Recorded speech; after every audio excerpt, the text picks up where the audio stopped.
I kept tanking my audition because the technobabble was so intricate. And I think because I wanted the job so much, but I wanted this so much. And I kept sort of strangling this audition. Trek Profiles Podcast, episode 96, recorded September 2024.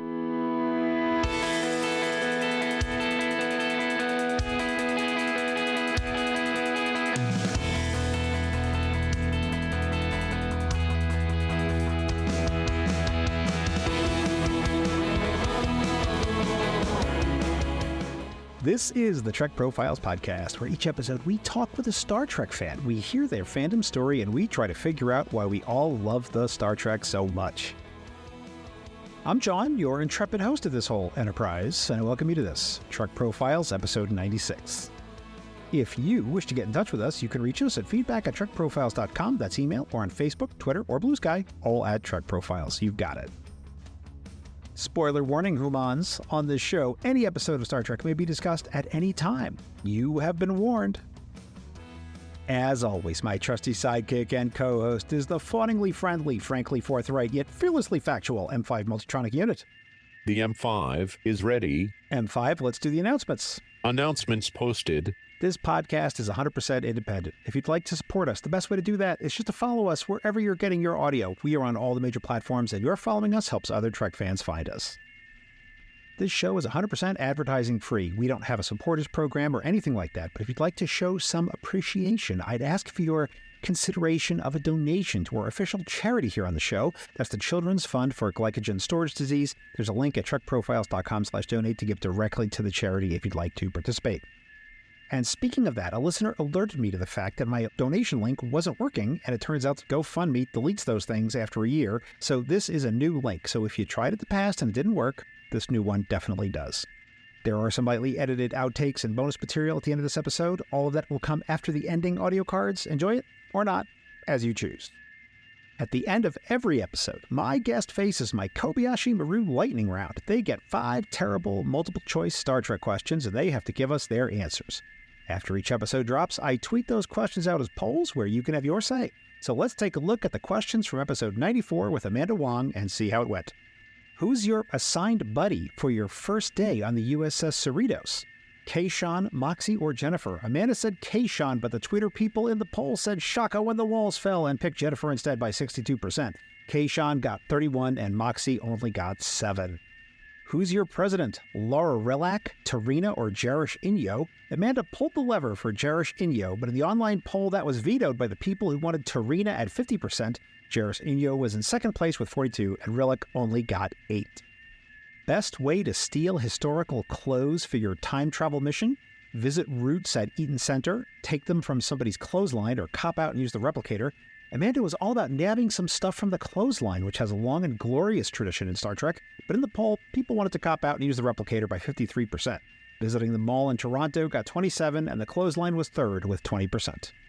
You have been assigned punishment from the Star Trek gods and must be trapped inside a TNG episode for all eternity. Choose Aquiel, Code of Honor, Sub Rosa, or Masks. Amanda and the online people were aligned on Sub Rosa, which lit the candle at almost 60% in the poll.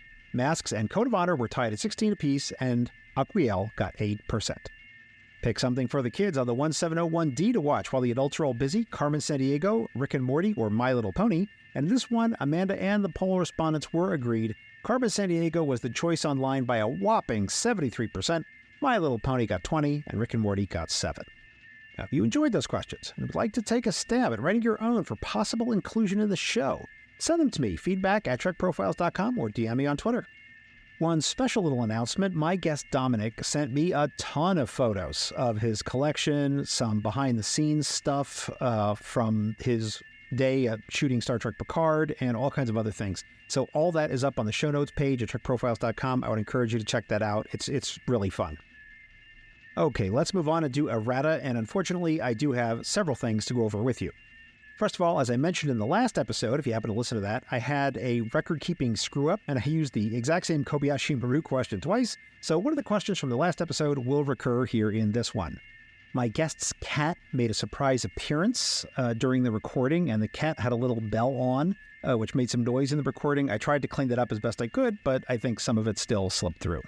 We had a little discussion during the recording about when the Voyager cast had their first scene during the run of the show with all the regulars appearing in the exact same scene for the first time. We seem to think it might have been twisted in season 2, but I did some searching around on the internets, and it's possible that actual moment occurred in time and again in season 1. I didn't verify this, but that is what I found online. If anyone out there happens to actually know, please let me know. feedback@sharkprofiles.com. And also during this recording, I didn't bring up an episode, the episode Basics, actually, which Dominic wanted to talk about. He wanted to say something about it. So we did that later, and I put it in the bonus material. So that discussion does exist, and you'll find it there if you would like to listen to it.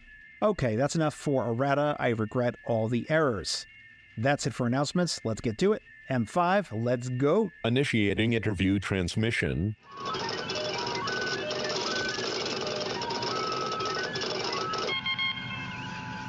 His favorite character is the EMH, followed by Mr. Vup, shockingly. If you didn't know him from Star Trek, you might know him from Doctor Who, Agents of S.H.I.E.L.D., The Flash, The Good Place, or American Horror Story. He is from North Hollywood, North America, Earth, and Sector 001. It's actor Dominic Burgess. Welcome, Dominic, and thanks for being on the podcast.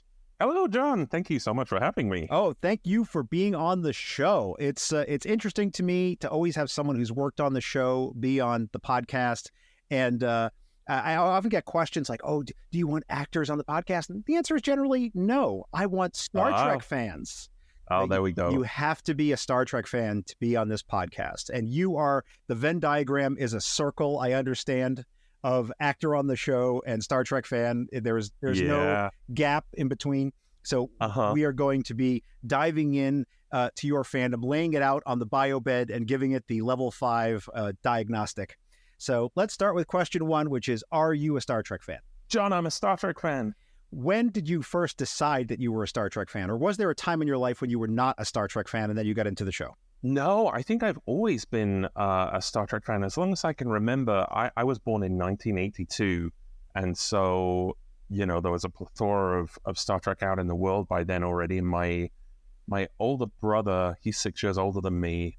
I think my first introduction to Trek was Wrath of Khan. And that would be on like ITV on a Saturday evening at like 5 p.m. before all the prime time TV would come on, or it would be on a Sunday afternoon on Channel 4, the original series. And so I was sort of exposed to it from a very young age. And this was in the UK? This was in the UK, yes. Yeah. I was born and raised in England. And by the time I was in high school, I would finish school at 4 o'clock, and then I would race to the bus, and then I would get home, and I was 11, 12 by this point, by the time I was in high school. And if you were very lucky on Sky One, there would be Next Gen playing at 5 p.m. And then at around 5:15 on BBC Two, Next Gen would also play on BBC Two. So, you know, depending on what the episode was, you could skip between and see like, which one do I want to watch? So by 11, 12, I was very firmly like, I got to race home and watch Star Trek. And yeah, basically took off from there, I guess. So it sounds like you started with the movies and then into TNG. Yeah, I'm less, now I'm familiar. I was less familiar with the original series at that time, although I would watch it, you know, if it was on TV, I would watch the original series. But it wasn't something that I sought out like I did with TNG. One of the stories I often hear is, especially from the lifers, is that they start watching the show as a youngster and then they get into college, they become young professionals going out and doing different things. They sort of fall off in their Star Trek and then come back to it later. Sometimes people stay with it all the way through. Where do you fall on that spectrum? Oh, gosh. Okay.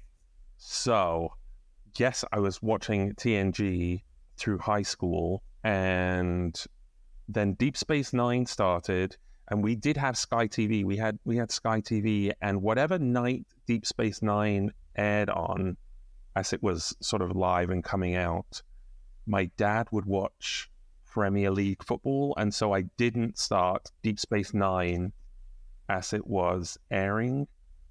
But once Voyager started, Voyager was my show that I watched from pilot to finale as it aired. And so Voyager is very much my, like, yeah, right on. This is my Monday night show. And then by the time Enterprise started, then I think I had started drama school by then. And so then I did fall off because I was just a poor student and I couldn't afford Sky TV, and, drama school life took over. And so then I had to retroactively go back to fill in the gaps with that show. And then with New Trek, I sort of stayed on top of, but because of the way that shows are written and air now, now I have a predisposition to save episodes and binge a whole season over the course of a week. Just because my schedule is so erratic that I don't know if I'll be able to be in that sort of weekly schedule to watch anymore. And so it's just safer to sort of collect and then save. Like I just tore through Prodigy season 2 because it was like, it's all available at the same time. Yeah. Wonderful. I agree with you. I thought it was wonderful as well. I was like, this is never going to happen again. And as we were talking about before the show, I was in England twice this year, and I knew I had long plane flights. So I was like, I am going to watch this whole thing straight through. Yeah. Glorious. And it's a wonderful show, and I'm so happy to see it so intrinsically connected to Voyager as well. So I just want to just revisit one thing very quickly. So since your father was watching Premier League, did he claim allegiance to some particular team? I know I have lots of fans over in the UK, so. No, my dad and my brother, bless them, any football game, anytime, anywhere, they would watch any team. I mean, I'm from Stoke-on-Trent originally, and I don't think they weren't in the Premier League at the time. I think they might have gone up a division or down a division since. But yeah, they would watch any football game. Okay. I was very lucky to get my Voyager nights. Because I was wondering if it put you, if the fact that Premier League sort of preempted your Voyager viewing, if it put you off the soccer. I mean, I'm not a soccer. Sorry to any of your fans that like soccer. I'm not a soccer fan or football fan. Yeah, I was growing up. I was Star Trek and X-Files and Buffy and Twin Peaks, and those were sort of my formative shows that made me want to move to the US and pursue acting. When you sort of watch those things that you fall in love with. So yeah, my love of those shows really has driven my desire to move to Los Angeles and be in that sort of world. Oh, that's marvelous. Absolutely marvelous. Now, you mentioned that your brother put you on to Star Trek 2. Is he also a fan to your level today? Has it stayed in the family or no? Nope. I think he liked Wrath of Khan, I think, because it felt so different to any kind of Trek that had come before it. I feel like Wrath of Khan is a lot of people's gateway into it. In fact, my fiance is not a Star Trek fan at all, but we've been together for almost 9 years now, and at around the 7.5 year mark, I was able to get him to sit on the couch for 2 hours, and I was like, please just watch Wrath of Khan. This will be your gateway in, and I failed. But he knows, I'll be in. Voyager is my sort of comfort show that I can watch an episode before bed. Or recently, a couple of months ago, I was a little under the weather, and I'd lost my voice for about 10 days, and I thought, this is the perfect time to watch all 10 original movies. Nice. And I went through, and so he's been exposed to it, but he's not taking the bait. Oh, goodness gracious. Well, I think if I was to venture an opinion, I think that 2009 might be a good gateway for people.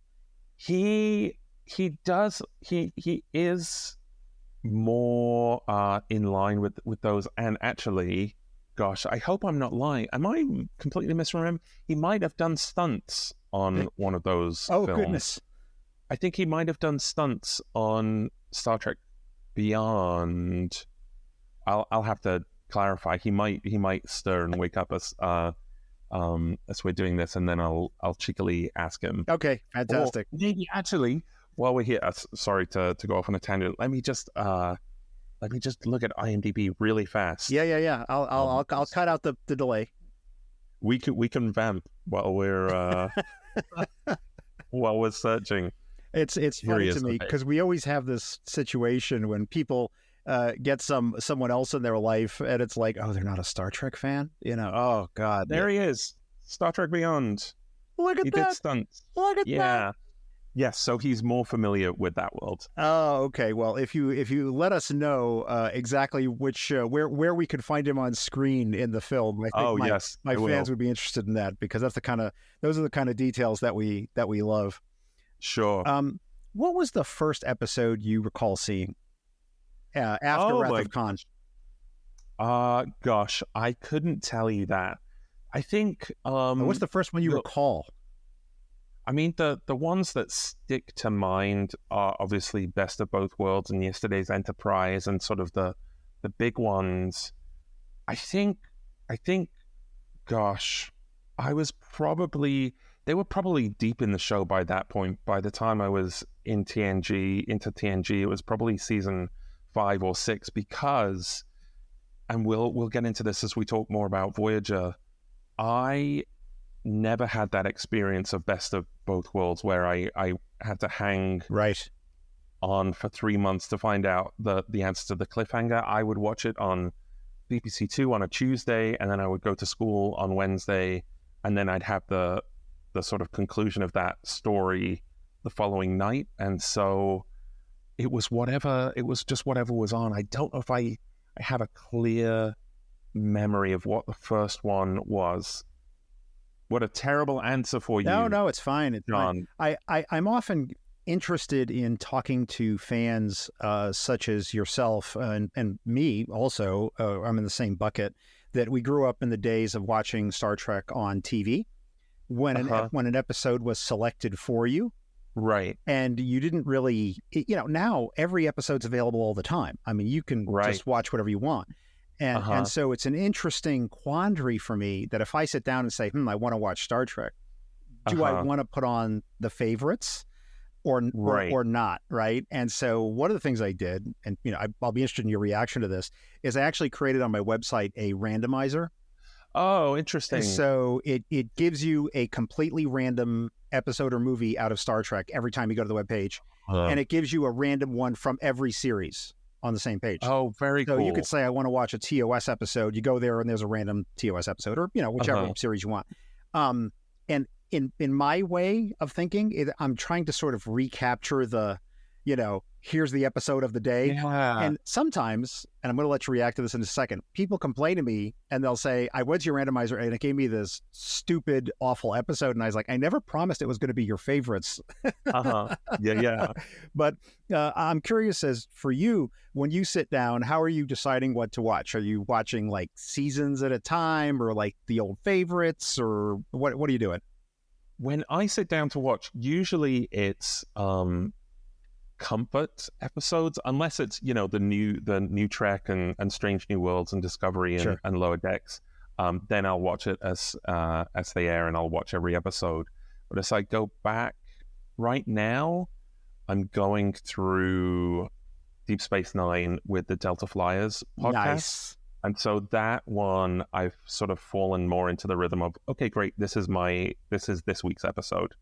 But with Voyager, I tend to now put my favorites on. I did a Voyager rewatch during lockdown, and I did a Next Gen rewatch during lockdown. But Deep Space Nine right now, I'm going with the Delta Flyers. But yeah, I've always got my favorites of Voyager that I can just be like, you know what? Today I feel like Relativity. Today I feel like Year of Hell. Today I feel like this one. Yeah, that's where I'm sort of settled in right now. So we'll dive into your episode selections in a minute, but what's a comfort episode for you that probably wouldn't be on anybody else's comfort episode list? Oh my gosh. Yeah, I don't want to get ahead of myself, because I regularly jump to Year of Hell, and I regularly go back to Equinox, and I regularly go to Scorpion. I regularly go to Yesterday's Enterprise, Inner Light. Yeah, there are certain ones that I return to. I'm a sucker for 2-part episodes. Right on. John. I'm a real sucker for 2-part episodes. Yeah, that would probably be my answer. It's okay. It's okay. It's all good. Now, when you're watching the show, are you watching it on a device, on a big screen? Are you plastic discs, or you're all streaming all the time? What are you doing? Well, I'm a bit of a cinephile. I'm sorry, your fans won't be able to see this, but I have a physical media collection. Oh my goodness, many bookshelves is what I'm seeing there. Yeah, I'm a film and TV collector. So I have my Next Gen on Blu-ray. Thank you for the upscale. And I have my Picard on Blu-ray. Deep Space Nine and Voyager, unfortunately, are stuck to DVD. Uh-huh. So generally, I will put those on streaming if I'm watching those. But TNG and the movies, I'll put discs in because I have the movies in 4K. Nice. And again, I'm so sorry to your fans that don't see video. I have a projector screen, which you can see there. Lovely. So rather than a TV, it's sort of projected up on the wall, and it's beautiful. And I have a screen, and we have a little 5.1 surround sound system, and I love it, and it's my everything. Oh, you are having a full immersion experience then. Yeah. Oh my goodness, I'm jealous. We have our wall painted blue. So, during the daylight, it's blue, and it's very good for commercial auditions, the blue background. So if we have self-tape auditions to do, the blue background is great. And then at night, when all the lights are out, it reads black so that it's just the screen, and it looks really, really lovely. Oh, what an experience. That's great. I mean, there's so many people that I talk to that their only experience of the show is on their phone. And I think, it's great that it's accessible, but you're missing so much. Yeah. And I'm not one of these purists that, everything must be, in 70 millimeter, or whatever, you can only watch it at the movie theater, but you miss so much when it's just shrunk down to the postage stamp size. But, I thoroughly enjoyed going to see motion picture when they brought it back to the movie screens. Right. And Wrath of Khan I did as well. It was an experience. It's just not the same. Yeah. It's just not the same. So did you ever decide to collect anything Star Trek related, Dominic, besides your Blu-rays and DVDs? Yeah. I mean, I collect Blu-rays and DVDs, and then growing up, I got the model kits. Nice. I think it was Revel. I got the model kits, and I had the Enterprise D, the Enterprise E. I had Voyager. I got some beef with the Voyager model because the pylons would move up and down as they do on the show. But one of my pylons was so loose that it then hung down the opposite way. Oh. And I couldn't fix it so that it was sort of leveled out or as if it was at warp. And it just sort of drooped down, which made me very sad. I had a Klingon bird of prey. I had a Reliant model. And then I got very adventurous, and I got an Enterprise D, and I tried to do a lighting kit. Nice. Which I did, but I wasn't very good at it. And was this in the was this currently in the LED days, or was this before? Yes. That? Okay. Yeah. So I put my no, it was not the LED. It was fiber optic wires that I would put through to all the windows individually, and I just didn't know how. I didn't really know what I was doing, and I put the battery pack inside, and so for like 2 months it was glorious, and then the batteries died, and then I was like, oh no, I've glued everything together. And then of course I had them all on display in my bedroom in England, and then the way that the sort of sun moved around, I got direct sunlight in the evening, and so one side of all my models got sun damaged, and all the decals, all the little stickers faded, and all the paint faded, and so they ended up being in a terrible state. And now I have a little Voyager model that I commissioned someone to make for me with the lights, and it's beautiful.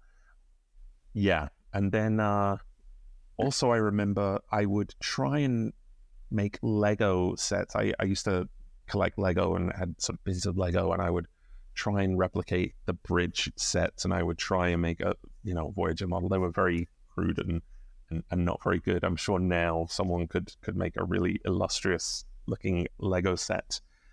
But that was pretty much it. It was those kits. I feel like, growing up when I was in high school, now I love talking about Star Trek, but I feel like growing up when you're a teenager and you're in high school, talking about Star Trek felt very nerdy and very dirty and very sort of secretive and like, oh no, I'm not a Star Trek fan. Oh no.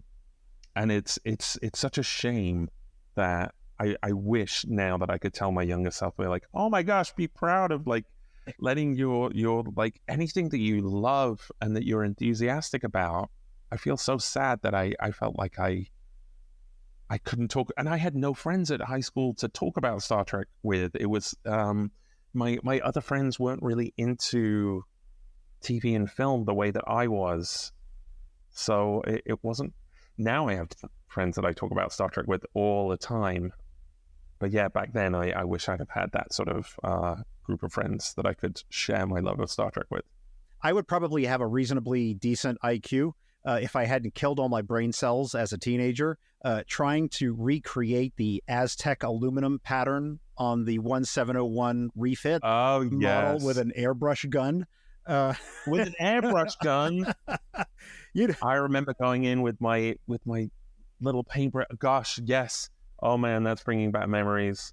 That was some intricate paintwork. It was, and there was a way to do it with a mask. You had to actually put down a mask, so you had to intricately cut the mask, lay it on the saucer pieces, spray it, and then pull the mask off and let it dry, and then put another mask on and do a different paint. And if you did it right, you got like that tiled aluminum look that it had, which was just, fantastic. It was amazing.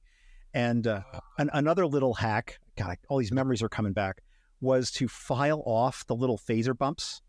Oh. And you'd replace them with a needle pin and just cut the pin off, because it had that ball with the little protrusion coming out of it, the little ball with the protrusion on it. So it looked so much better than the little pre-made plastic bump that was there for the phasers. Interesting. Oh God, I remember all this crazy techniques. This is stuff from when I was a teenager, but I love those model kits too. They're absolutely amazing. Me too. The is it decals? Decals, yeah. They got really a little too finicky and a little too intricate for me. Like the delta that would run along the sort of side of the ship. If you ever so slight, because you had to use like a damp cloth to sort of put them on, and then if you ever so slightly smudged it, it would get out of alignment, and there'd be no fixing it. It was like it was literally one and done. You're gonna have to live with it now. And by the phaser banks, they were sort of like C-shaped, and you would have to put them right at the edge of the phaser banks, and again, just that slight misalignment, and it would all go ski-whiff. Oh goodness. Well, I'm going to ask you to send me a photo of your custom Voyager model. My listeners would love to see that, so we will put that up on the show notes page up at trekprofiles.com. Okay, great. So have you ever worn a Star Trek cosplay, a uniform, a T-shirt, anything like that? No, I haven't actually. I have a Delta. I have a couple of Deltas now. So I have a messenger bag, and I have a Delta. Do you have a Voyager Delta? I do. I do have a Voyager Delta. In fact, I have a framed picture of, I'll send this to you as well, of my character, Mr. Vup, and I put my little Voyager Delta underneath it. And John, here's one of my biggest regrets in life. When I did Mr. Vup, you go for the prosthetic fitting, and they gave me a set of test teeth, a sort of a dummy set of teeth to bring home so that I could practice talking in. And because I'm an idiot, I went back, and I knew that they were going to like paint me a really nice set. I went back and I was like, oh, these work great. Here you go. And then, for the filming days, they gave me the real teeth. And I thought to myself, oh my gosh, I could have just kept my, in quotes, my training teeth. I could have kept my Mr. Vup teeth, and I, like an idiot, took it back. And I wish I'd have kept my teeth, because I would have put them in a little glass case. So I don't pretend to know how it works, but I have to imagine that the teeth that they actually used for production, I mean, those are not going to be reused, are they? I mean, those are custom fit and made? They're molded to your mouth, just like anyone that uses Invisalign trays. I have Invisalign trays in right now. Yeah, they sort of do a mold of your mouth, and they're just for you, so no one else can wear them. So where they are now, nobody knows. Oh goodness, because I would have wanted to nab those. I figured, they're going to go in the bin. I mean, they can't reuse them. I'm sure there's so much. I don't know where the contact lenses are, and everything about it was custom made. The gloves and the pieces and the molds and the sculptures, the wardrobe that they had was all custom made and tailored to me. So gosh, maybe they've gone up for auction somewhere. Maybe my teeth are out there in the world up for auction somewhere. Oh my goodness, and they could be yours again. They could be. Now they won't fit, because I've been on an Invisalign journey, so my bite has changed. Oh no. So now I wouldn't be able to wear them. So just like like the lock of hair from the Year of Hell, I just have my teeth in a little pyramid-shaped box. Right on. Yeah. Have you ever been to a sci-fi convention, either as a regular guest or as talent? No, no, tell a lie. I went to, there was a Delta Flyers get-together a couple of years ago in Vegas. Mm-hmm. So that was my first Star Trek convention that I've been to. There is here in Burbank every year, I will sneak along to a Transformers convention that comes along. Nice. I'm a Transformers fan as well. But that is it's very small, and it's very easy to just sort of get in and out in 2 hours. Even before COVID and lockdown and the world turned upside down, I get very panicked in crowded spaces. Okay. In large crowds, I have a little bit of a panic attack. Even, going to concerts or anything like that. Mm-hmm. I sort of have to know that I have an assigned seat and I've got my own space, and that it's. I would love to go to conventions as a guest, but yeah, going in the crowds sort of fills me with existential dread, and I sort of would have to go in for like 15 minutes, and then I'd be like, all right, now I've got to go outside. Now I've got to get out, and it's nothing, oh gosh, I would love to go to conventions, but I just know that I would have panic attacks at the crowds. I understand. Well, then I would not recommend ever coming to the big Vegas convention as your first one. There are some of those smaller ones you can go to, though, I think, that might be more appropriate. I'd be on the periphery, and I'd be like, I'm happy to stand outside the front door and look at everyone walking inside. Yeah, it's... Oh, I tell a lie. So every August there's CatCon in Pasadena as well, and so sometimes I will go to CatCon. But as in kitty cats? Yes. Okay. I have 5 cats. All right. But even that has sort of become so big now that it's so crowded that I sort of also stopped going to that. It sort of became too successful for me to want to go anymore. That sounds terrible. I gotcha. Are there any elements of your collection or any items that we haven't talked about yet that we should? Yes. A fan in Australia made me a lovely custom Funko Pop of my character, Mr. Vup, which has a lovely prized place above my couch, along with a custom Funko Pop of my character from The Magician's Ember. So I have 2 custom Funko Pops, which are very precious to me. So is that something that people can make to order, or is that something that somebody bought something and then adjusted it themselves? Yeah, they bought it and they adjusted it themselves, and they put little flourishes and touches on it, and it's hand painted. I think, they get sort of a stock model body and head, and then they add bits and pieces to it. The Ember one is very intricate because I have furry legs, mm-hmm. and so they put sort of furry legs on there and horns, and they're really fun. It's really fandoms are so wonderful and warm and kind in that regard. Oh, goodness. Send me photos of those too. And we will put those up on the show notes page as well. Well, Dominic, I think it's time to talk about some episodes. Are you game? Oh, I'm game. All right. Well, I think we are going to start with, let's start big, I think. I think we should start with Stardust City Rag. That's Season 1, Episode 5 of Star Trek Picard, an episode directed by Jonathan Frakes, one of our favorite Star Trek people of all time. And, of course, this is the episode where they had to go down to the planet Free Cloud, which I want to say a little bit more about in a minute, but certainly an incredible episode. So I want to start maybe by talking about your interaction with Star Trek generally and how you got the part. And then we can talk about the episode itself. Were you talking to your agent? You were just like, get me Star Trek, or was there like particular roles? How did this happen for you? I sure was. When they did the announcement that they were bringing back Picard, I have a wonderful manager, my manager Camilla.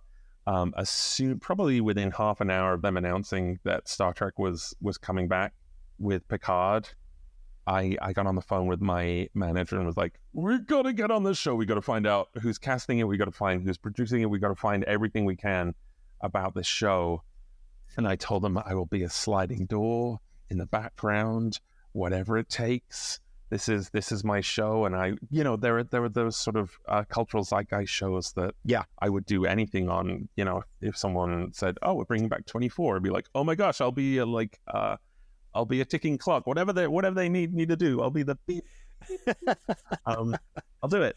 And so the casting office was Liz Dean, who was at UDK at the time, and her associate Julie Knapp, and I wrote them a handwritten letter, and I dropped it off at their office, and I said, "Oh my gosh, I used to race home from school every night to catch Star Trek TNG, and this is in the sort of acting world, it's sort of not the done thing to sort of send a letter and be like, whatever role you think I'm right for, I'll do."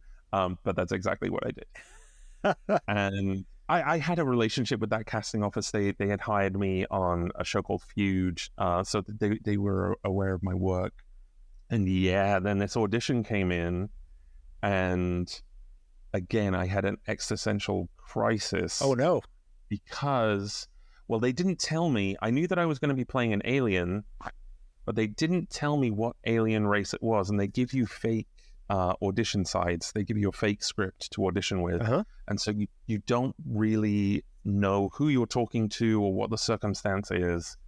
And I was sort of doing laps of the living room trying to learn the lines, and I was sort of having a meltdown because I was saying, well, it's going to read very differently if it's a Ferengi than if it's a Cardassian, than if it's a Klingon, than if it's a Hirogen, than if it's I don't know what alien race I am, and that's going to really come into play into what I'm doing. So are you telling me that you felt like being a very knowledgeable fan worked against you a little bit? I don't know. I mean, maybe it helped in some way because I went through every iteration of whatever that could have been. And then when I got into the audition room, Liz was like, "It's a brand new alien race. So basically you're this big lizard and you're security and you're really stone-faced, but you are a lizard, so maybe get some lizard movement in there." And John, again, they gave me these fake audition sides. Yeah. And it was so full of technobabble. And I'm adept with Star Trek, and so I'm fine if someone thinks like, "Oh yeah, the dilithium crystals thing to the I'm up with my tech jargon for Trek." But this was, some of the tech jargon still exists in the episode with like, I have so many million olfactory receptor genes, and right. But this it was much more in depth, and I kept tanking my audition. Oh no! Because the technobabble was so intricate, and I think because I wanted the job so much that I was so tense and I was so Normally, I'm kind of at ease when I go into auditions now because it's like, it's a job. Not that I don't care, but no job is now sort of worth me stressing about as much. But I really, oh man, I wanted this so much, and I kept sort of strangling this audition. And Liz, God bless her, ended up writing on a whiteboard this sort of tech jargon that I kept stumbling over. And I left that office after that audition, and I called my manager, and I was heartbroken. Oh, no. And I was like, oh, no, they're never going to call me in ever again. I've wrecked my relationship with this casting office. I'm never going to be on Star Trek.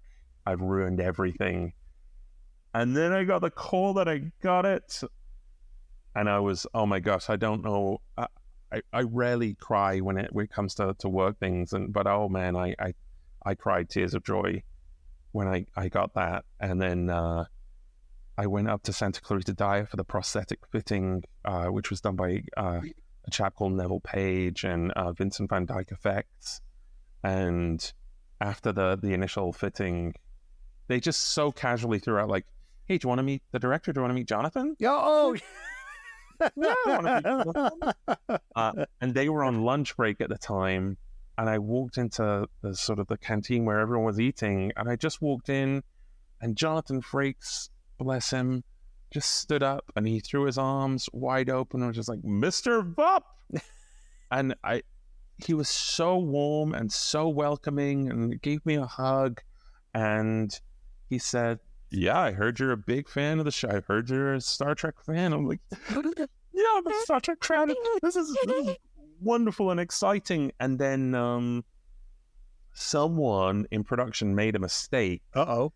And they accidentally sent me the previous script to my episode before I filmed. And so, you know, the end of that episode is 7 of 9 beaming in. I was like, oh my gosh, 7 of 9 is going to be my episode. I'm gonna meet Jerry Ryan, who of course was lovely. And it was one of those circumstances. We filmed up at Universal City Walk, and they sort of converted this old nightclub into the nightclub in Stardust City. And it was one of those situations where everyone's sort of walking around in the big cloaks to hide themselves. Right. And so Jerry Ryan was just draped in black cloth. Everyone looks like a Sith, from Star Wars, right? Everyone looks like a Sith. But it was what a magical experience. It still to this day is one of the most joyful, warm, pleasant experiences of my career. And it gets so dangerous. You know, people say don't meet your idols and be careful what you wish for. Star Trek was so wonderful, and it was just one episode, but I still consider it one of the highlights of my career, without a doubt. So how many days of filming was it? I think it ended up being 5 days, and then there were 2 makeup test days on there. So 7 days all in all. And really, I've done a lot of prosthetic work on shows like Magicians and Rebel Moon, and this was mercifully short in the makeup chair as well, comparatively. For Magicians, I'm in the makeup chair, or was in the makeup chair for 5 hours, and Rebel Moon was 5 hours, and another show that is yet to come out was 4 or 5 hours. And this one, for Star Trek, was about 1.5 hours. It was sort of a cowl and one face piece, and then the hands were gloves, latex gloves. And so they were very easy to put on and off. Could you have a bio break with it all on? Yeah, I love that. Yes, a bio break. Yeah. Yes. I'm not detecting any leak. Look at that. Very easy. And I had a wonderful contact lens technicians, because the way that my eyes work, they were sort of lizard eyes, and so the sort of slits in the eyes fall a certain way, and so sometimes someone sort of has to come in and adjust your contact lenses and sort of spin them around. Oh, goodness. I think they were weighted. I think the contact lenses were weighted so that they would always sort of fall in that direction. But yeah, just a wonderful experience. And Jonathan, bless him, knew that I have an interest in directing. And so he would let me go and sit in Video Village and watch and see what he was doing. And he was so warm, and he'd say, if ever in doubt, shoot wide and low. And that was sort of his go-to phrase. Perfect. Yeah. So I have an acting question for you. I imagine as a young actor, you're going through drama school and you're being taught all about how to position your body, how to move your face, how to emote, how to evoke feelings in the audience, which is what it's all about at the end of the day. Mm-hmm. I wonder how you feel about being under so much prosthetics, that there's very little of you that's left on screen. I honestly find it really liberating. It's funny. It's funny you say that, because when I was training, I in quotation marks, trained classically for the stage in England. And so I had always acted for stage before I moved into TV. And then when I started working in TV, especially when I moved to LA, everyone was like, oh my God, you're so big. You got to bring it down. And then when you get into prosthetics, you sort of have to sort of emote through that prosthetic, and you move in a different way because, you're a lizard creature, or you're a ram god, or you're whatever it is you are. And so I feel like you are at liberty to sort of push things that you might not have ordinarily pushed. It's funny, if you do mask work in any way, it's sort of liberating, because then it doesn't really feel like yourself, and you feel more at liberty, I think, to take risks and play and explore. And I really enjoy being in prosthetic makeup and exploring in that regard. I find it really fun work to do. Glorious. Now, so you're in Video Village. You're getting to see sort of how the sausage is made. Are you one of the actors who refuses to watch your own work, or do you love to watch your own work? During filming, no. Not while we're filming, unless it's something that's very technical, in terms of a director saying, hey, let me show you on the monitor what I mean, in terms of like where you're standing and where the light is falling, and if you're blocking a light in a certain way, or if you're doing something, say, for example, you're holding a prop, and the director says, hey, I know this feels weird, but hold the phone up so it looks like you're reading your phone like this, and it's sort of above your eye line. And it's like, well, no one would hold their phone like that. And then they'll say, well, let me show you what it looks like on the monitor. Yeah. And then you look and you're like, oh, I see. Yes, that makes sense. But otherwise, no. I have worked with actors that, they'll do a take and then they'll go straight to Video Village and they'll watch it and they'll be like, oh, I see what I need to adjust. And then they'll go and do that. But no, I find that then I would sort of maybe start getting in my head a little bit more. Sometimes I'll watch things as they air, if I've worked on something and then it airs, if I am curious about how it might have turned out, or if I'm a fan of the show. I worked on a show called The Good Place, and I was a fan of that show anyway, and so then I'll be like, well, I guess I'm watching The Good Place. So, I knew that I would be watching Star Trek, and sometimes I'm curious if, something felt weird on set, or I couldn't get a feel for what the director was doing. I'll be like, I want to see how that turned out. And then sometimes things air and I'm like, yeah, I don't need to see that. That's okay. Yeah. And then, when you're putting a reel together, if you have to put a reel of footage together, sure, then, you have to watch that footage and then be really analytical and really like, oh, yep, this is that 30-second beat that I need, and it gets this emotional arc, and then I've got to contrast it with this other piece. So then I guess you do watch it from an analytical point of view, as opposed to just like enjoying a show.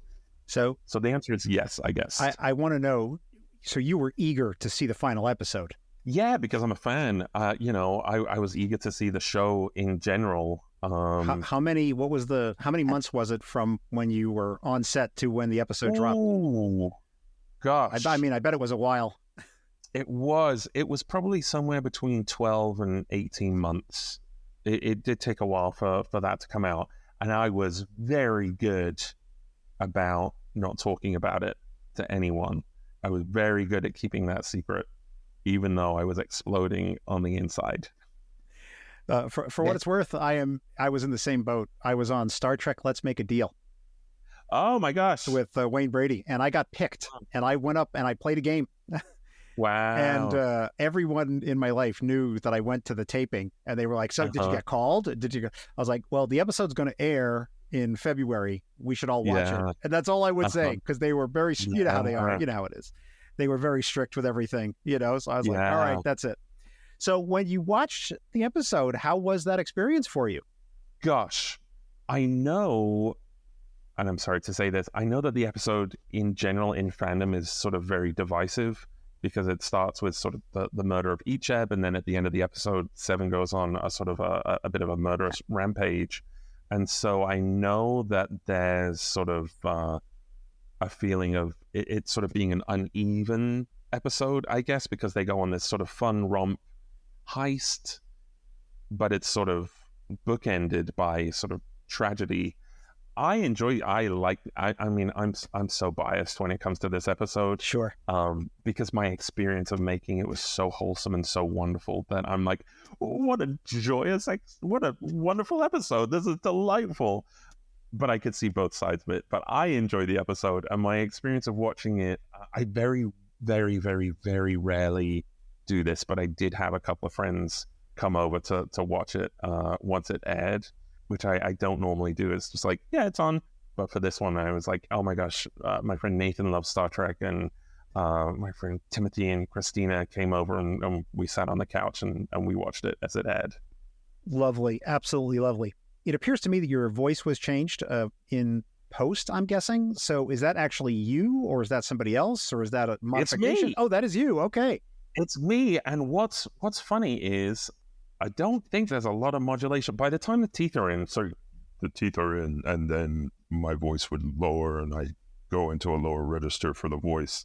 And so we did that on set, which is kind of what they went with. But I did go in to do some ADR. But for anyone that doesn't know what ADR is, it's where you go in after the fact if the audio from the episode wasn't clean, or they need to re-record dialogue. And what they had me do in the ADR session, which didn't make it into the final episode, was they had me do the ADR lines. I did all the lines all over again, once in a really high register. So I'd be like, I have 255 million olfactory receptor genes. And then I'd do it in my regular voice and say, like, I have 255 olfactory receptor genes. And then I'd do it in a lower register. And what they were going to try and do was make it sound like Mr. Vup had sort of 3 vocals going on at the same time.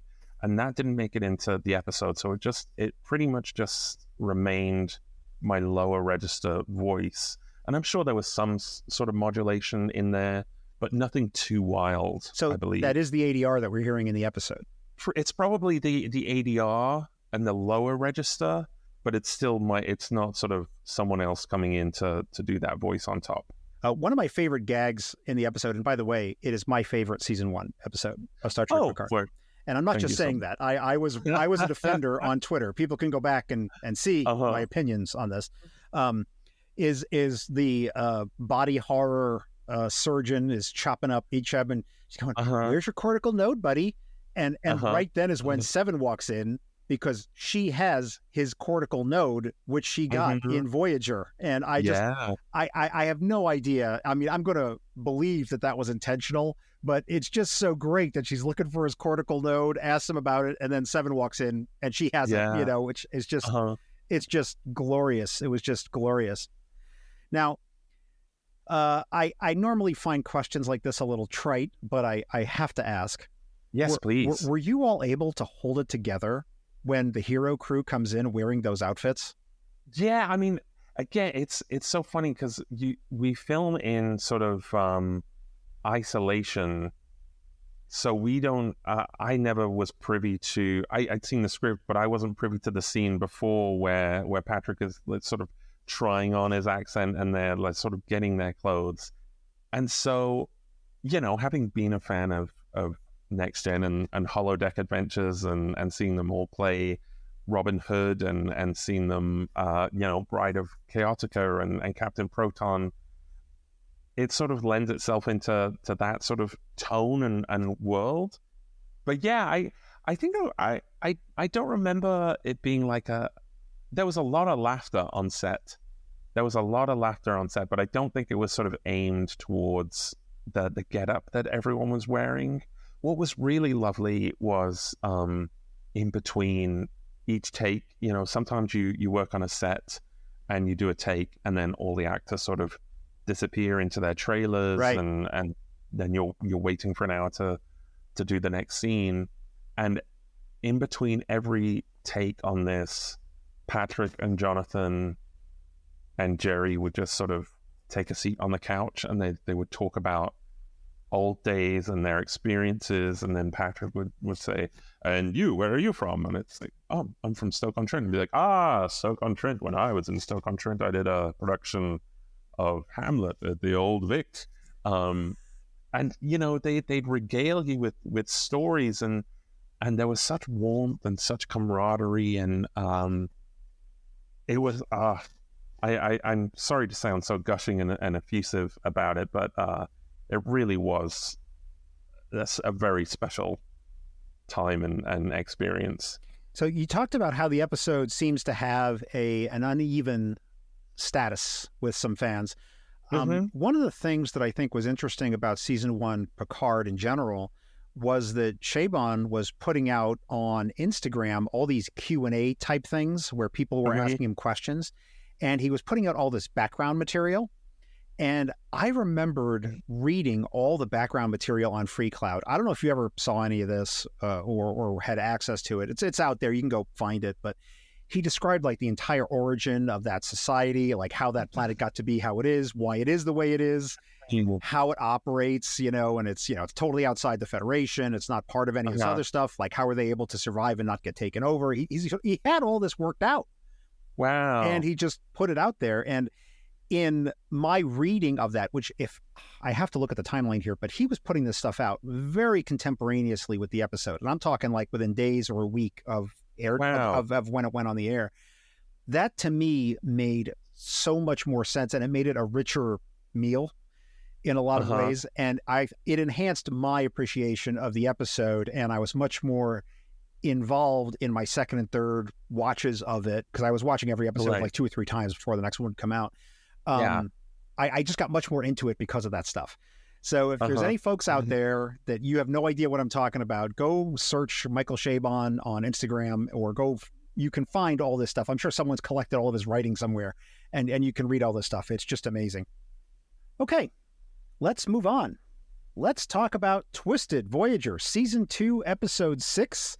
We begin with a Kess surprise party. We have a little bit of Shea Sandrine. We have Jabalian fudge cake and Neelix being awful. So I want to know from you, Dominic, what about this episode is special to you? Okay. I know that this is a much maligned episode, and it's actually it's Twisted and the 37s together. Oh, okay. And I'll tell you why. You want to make a 2-parter out of this. I see that now. Yeah. It's because this was my very first Star Trek VHS. Oh. This was my, I guess, now I collect physical media, and now I have all of Star Trek on Blu-ray and DVD. But Twisted and 37s in the UK, for some reason, these episodes were paired together in the video that was released. And this might have been, maybe I had missed this episode as it aired on Sky, but for whatever reason, I went to W.H. Smith or Woolworths or whatever the store was at the time where I got this. And it was an image of Voyager, and it landed on the planet. It was the first time in the 37s that Voyager landed on a planet. And yeah, so Twisted and 37s was my first Voyager VHS tape, or my first Star Trek tape, full stop. And so it has a very special place in my heart. And so those 2 episodes, I hadn't reached the point yet, I don't think, where I had started recording episodes off the TV. Okay. I did get to that point where I would start recording off the TV. So Twisted and 37s, I probably saw more than a lot of Voyager episodes. Now I don't go to those episodes very often, but it holds a special place in my heart because that was my first Star Trek on tape. How many times do you think you've watched that VHS tape? Best guess. Oh man, I mean, at least 10, 11, 12 times. And then I didn't get all of the tapes. The tapes that I tended to get after that tended to be the two-parters. It tended to be like Basics and Future's End and Year of Hell and Scorpion. And so there might have, I think I had that, and then I had, was it Unity and Blood Fever? That might have been on a tape together. And I had that. I think I got a lot of season 3 episodes on tape. And then, for budgetary reasons, I sort of pulled back from that. And especially by the time it was getting up towards season 6 and 7, I was sort of gearing up to go to drama school. So I was like, gotta pull those purse strings. And then I would rely on my taped episodes from the TV. And then I was very surgical. I would remove the commercial breaks, and I would pause as I was recording and make sure that I wasn't getting any of that. And I did the same thing for the X-Files. I would record the X-Files off TV. But yes, so I know Twisted and the 37s probably aren't on a lot of people's lists of, man, these episodes are great. But I do think it was nice seeing Voyager land for the first time. Oh, it was great. And seeing those landing struts come out. And I think, correct me if I'm wrong, Twisted, it must have been one of the very first times that every single one of the series regulars on Voyager would have been on the same set together, because the Doctor was never really able to go to the bridge or any other location. And so, just having the full entire ensemble in one location is also kind of nice. Yeah, this is season 2, so early season 2. So yeah, you could be right. I don't have the memory for that kind of stuff, but that could absolutely be correct, which I think is great. Yeah. One of the things about the 37s I always want to mention, which is that because it takes me out of the episode, is that no one wanted to stay. Yeah. I was like, there has to be somebody who wanted to stay. There had to be somebody who was like, this whole 70 years to get home thing. Yeah. I think, gosh, not to get too deep into the weeds, I think, because is there not another episode? There's another episode deeper into Voyager where they make a stop at a planet and they wonder if anyone would like. Maybe I'm getting it confused. Maybe it is that episode. I think that choice came too early in Voyager's run for people to. They were still, less than 12 months into their way home, and so everyone's still like, we can get home. Yes. Whereas if that decision had come sort of in season 5, season 6, and they're like, well, we've been at this for 6 years and we don't know if we're going to get home. And another thought that I had, please don't come at me, I love Jonathan Rhys-Davies, but I always wondered if Amelia Earhart would have been a better holodeck companion to Captain Janeway than Leonardo. Just saying. Just as, female pilot and as such a pioneer, I think that she might have been a better holodeck companion. Oh, I see. Okay. Yeah. That's all else. And, well, there's also a very scary parallel. I mean, she gets lost. And, is Janeway going to make it back, right? Yeah, which I think would have made an interesting holodeck character for her to associate with and to really get a bond with. If I was to go back and remake Voyager, that would be a tweak that would be I your would change. Yeah. Yeah, it'd be one of my changes that I feel like is, like you said, it's a nice parallel character-wise. Right on. Let's talk about the Voyager premiere, and that is Caretaker. Yeah. Certainly a very interesting episode. A little weird, and also a very unusual premise for Star Trek at the time. Setting up this whole, we're sort of lost in this other quadrant and have to get home. So tell me why this episode is special to you. Well, this was, like I said, I would watch episodes of TNG when I got home from school, and I never had that sort of 3-month break of like, oh my gosh, Picard turned into a Borg. What's gonna happen?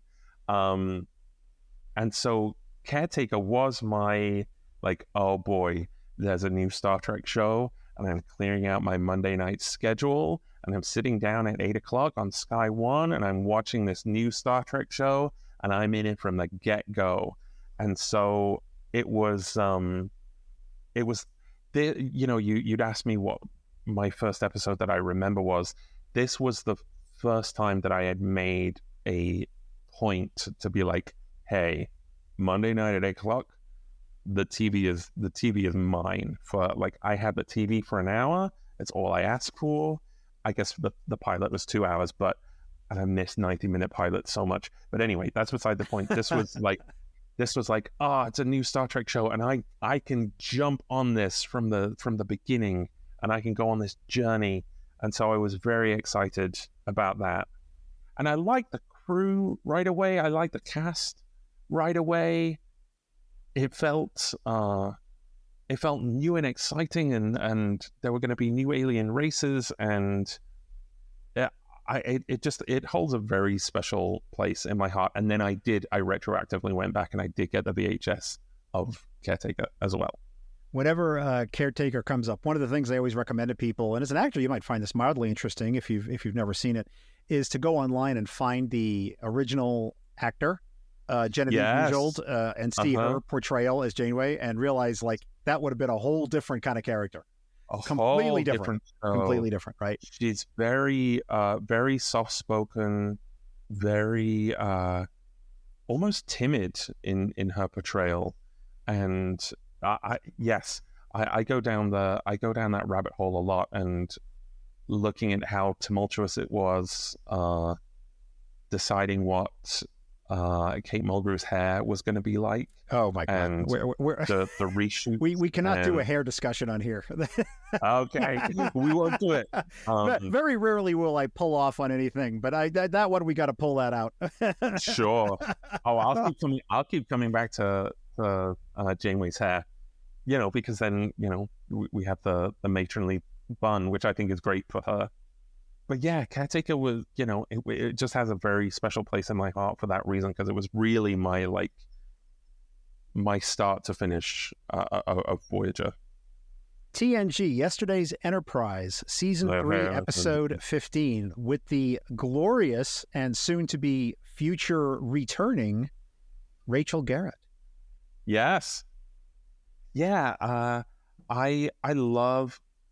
This is just such fun, high-concept sci-fi, and I think visually it looks really nice. I think this is the first time that the Enterprise D bridge was lit so dynamically.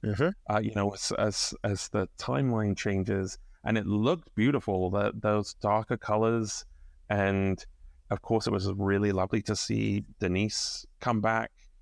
Yeah, it was just it's just good, solid sci-fi, that episode, and it's a well that I can go back to over and over again and enjoy over and over again. And also, I love filling those gaps in of sort of Enterprise B and C, and wanting to know the history of that. And I love the way that the Enterprise C looks, a completely different design that we hadn't seen before. And so I'm very into that. And yeah, I again, not to be effusive, I think it's a wonderful episode. The one thing I want to say about Yesterday's Enterprise, and as an actor especially, I'll be interested in your opinion on this, is that I feel like the actor Trisha O'Neill, who played Rachel Garrett, she's one of those people who I think elevated the character and did so much more with so little on the page that, like, if they hadn't cast someone with her just magical ability to deliver it, I think the episode would not have been as good, and people wouldn't remember even who Rachel Garrett was. I think the actor really brought that.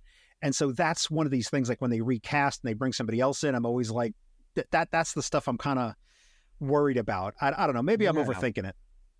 No, you're right. Actors can certainly elevate material. And I think even Denise Crosby in that episode brings such gravitas to that storyline, and then anytime Whoopi Goldberg is involved, there's so much elevated stuff in that episode that heightens emotions, and it's that good Trek moral dilemma that comes in, knowing that she's not supposed to be there, and that she doesn't really have a place in that timeline, or that she's it's such a wonderful piece of storytelling for 44 minutes that I don't know if we really get as viewers anymore in any kind of media. I think the art of 44-minute storytelling has really sort of fallen by the wayside a lot. To get that self-contained, wonderful, heightened story, it's so good. It's hard sometimes as a guest actor coming onto a show and leaving a sort of a fingerprint of you being there, because sometimes, and this did not happen to me on Star Trek, sometimes you get onto a show and it's a little intimidating and you don't feel welcome or embraced by a cast. And then other times, much like I just said with Jonathan Frakes, he's so warm and so open, and I would hope that was the experience for everyone going up to Star Trek, was that it was warm and embracing. I hope. Let's move on. Let's talk about another episode. Let's talk about Voyager, Year of Hell, Season 4, Episode 8 and 9.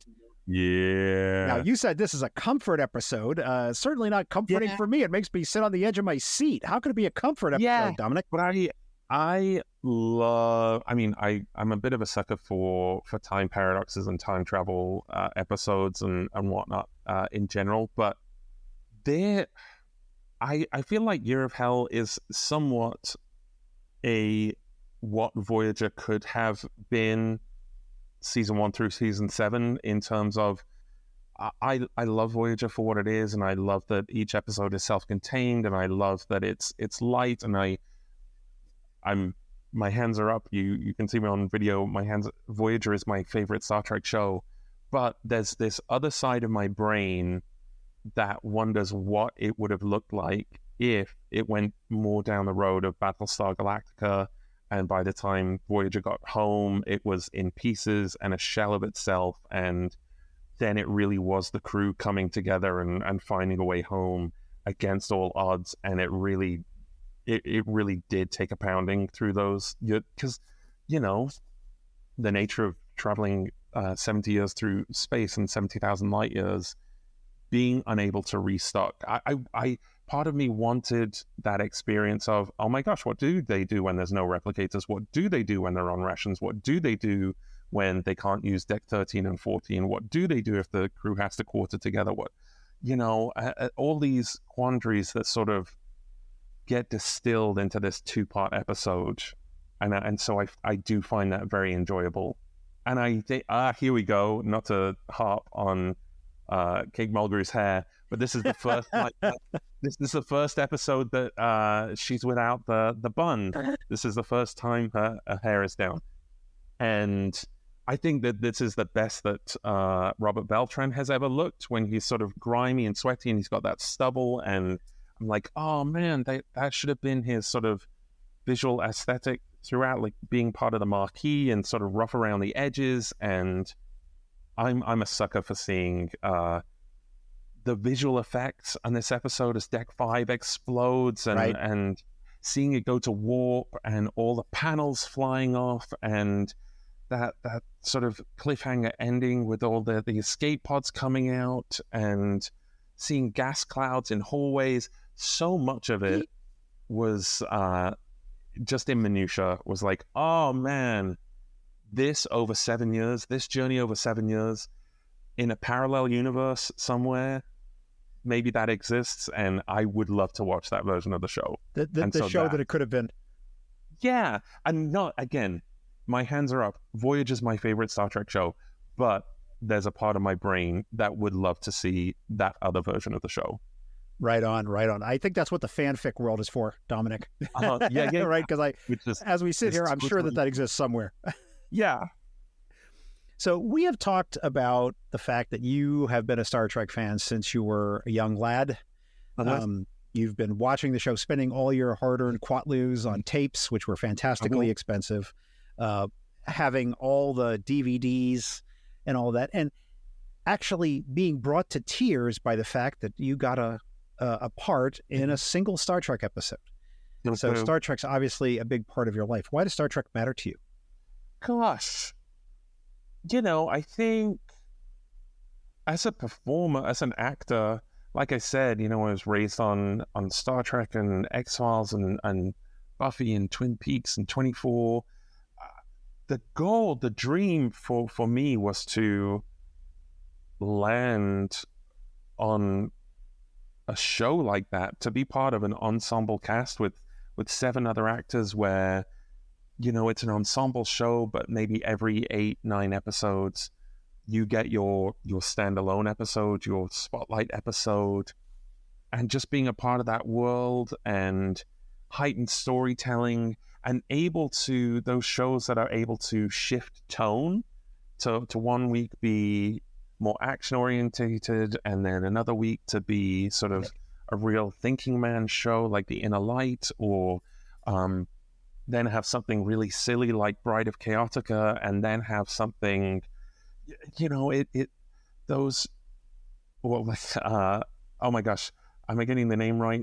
Macrocosm, where she's fighting the viruses, and it's the Rambo like type thing going on. Yeah. And it's just that fun, disparate kind of show where anything goes. And Voyager does get freaky. Voyager has like wild episodes. Oh, insane stuff. Mm-hmm. Yeah. And I like that. I like shows that can stretch and be elastic like that. And I guess, yes, Star Trek gives us a vision for the future of what we could be. And gosh, not to get too existential, but whenever I die, my ideal would be, oh man, I hope my consciousness is just able to just fling around the universe and see all these planets and all these wonderful sights that we can't comprehend as ourselves. That would be my ideal for the afterlife. And so I think Star Trek just gives us a glimpse into so many things. And I think the messaging is good, that we can all come together, and it's about unity and acceptance, and I like that. Well, Dominic, I've enjoyed our conversation, and I hope you have as well. Yeah, I have. But the M5, my co-host, is signaling me that it is now time for the Kobayashi Maru. Okay. The Kobayashi Maru is a challenging and difficult test, cunningly prepared by the M5. Should you not only survive the test, but pass it as well, the M5 will award you an honorary Star Trek title on behalf of our little program. Are you ready to face the M5, Dominic? I'm ready. M5, load the Kobayashi Maru simulation and prepare to record our guest responses. Kobayashi Maru ready. Who are we joining up with, the Fenris Rangers or the Kowat Malat? Oh, Fenris Rangers. Who's worse, Elixis or Kivas Fajo? Kivas Fajo. Which group is scarier, the Zat Vash or Section 31? Oh, Section 31. Worst mining gig, Bosunite or Magnesite? Magnesite. Who's joining you for TNG Bridge Crew Poker? Shran, Wayun 7, Brunt, or Pink? Give me Wayun 7. All right, fantastic. Simulation complete. M5, please compute the results and tell us if our guest has passed the Kobayashi Maru. Analyzing.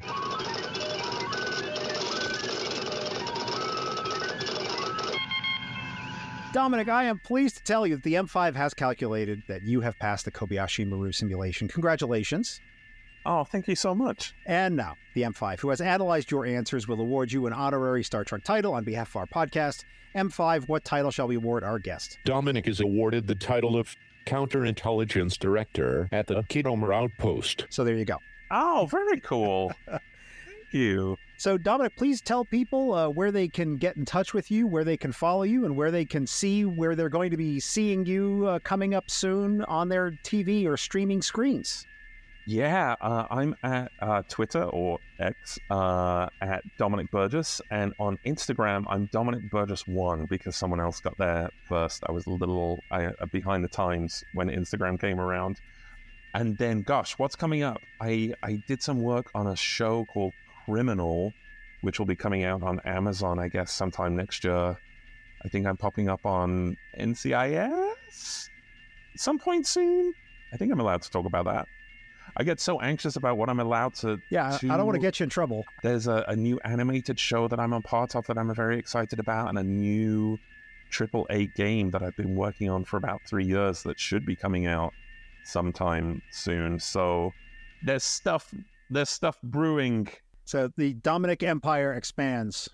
I hope so, yeah. bit by bit. Dominic, thank you so much for being part of Trek Profiles. Thank you for having me.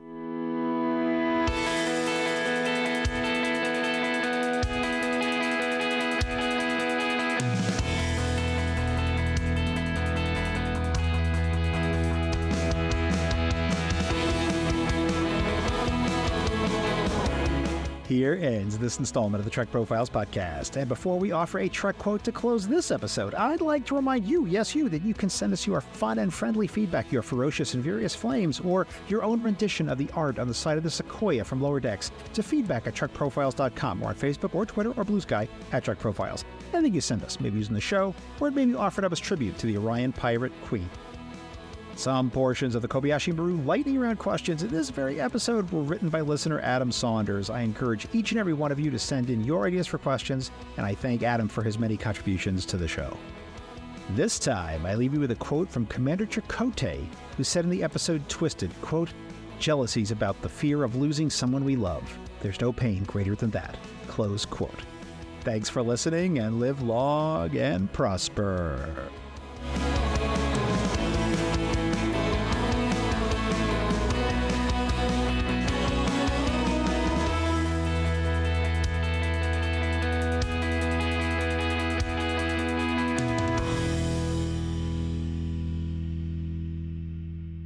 This handcrafted podcast is brought to you by Stars and Sky Media Lab.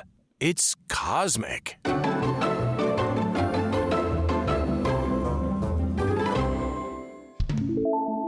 That's beautiful. So, hey, thank you so much for agreeing to be on the show. I'm so excited. Oh, no, thank you for having me. I love talking Trek at any time. And it's just such... Oh, I'm sorry if you're getting... Oh, we have a cat invasion. Yeah, you might get a jingly bell in your earpieces. I'm so sorry. That's okay. Oh, hold on one second. Babe, do you know in Star Trek Beyond whereabouts you appear or what stunt you did? He doesn't know if he made the cut. Oh, okay. I'm so sorry. No, it's okay. Sorry to build that up. What anticipation. No, it's fine. And it's so hard sometimes. Yeah, I mean, I dipped into Stargate SG-1 a little bit, and I was a big reboot Battlestar Galactica fan. Me too. But yeah, Babylon 5 and Farscape are sort of my blind spots when it comes to 90s sci-fi. And I was a Doctor Who fan as well. Those are all Jeffrey Combs characters there. So yeah. That's what I... That's the goal, isn't it? Yeah. To have a career in Star Trek like Jeffrey Combs. What a dream. That, you know, if you can't land a series regular, then Jeffrey Combs is the way to go. I mean, he's still acting in Lower Decks as the evil computer, right? I mean, how perfect is that? So good. Now, I don't think, I'm sorry not to drag you back into talking about episodes, but I held back off talking about it or giving spoilers. But I had basics down. You did? I missed my it. list. That's my fault then. No. But I did just want to say that basics on Voyager was my best of both worlds, because that was the first time that I had a 2-part episode that I had to wait for 3 months for the resolution for. And, talking about Rachel Garrett and and that actress, Brad Dourif, is another actor that can elevate anything. And I was kind of sad to see him depart the show. Again, in another parallel universe of Voyager, I would love to have seen Seska and Brad Dourif and all these sort of side characters developed a little bit more and still in the game towards the end. Boom diggity, we're done. Was that okay for you? Yes, wonderful. Good. Wonderful. Good. I always want to make sure my guest has a good experience on the show.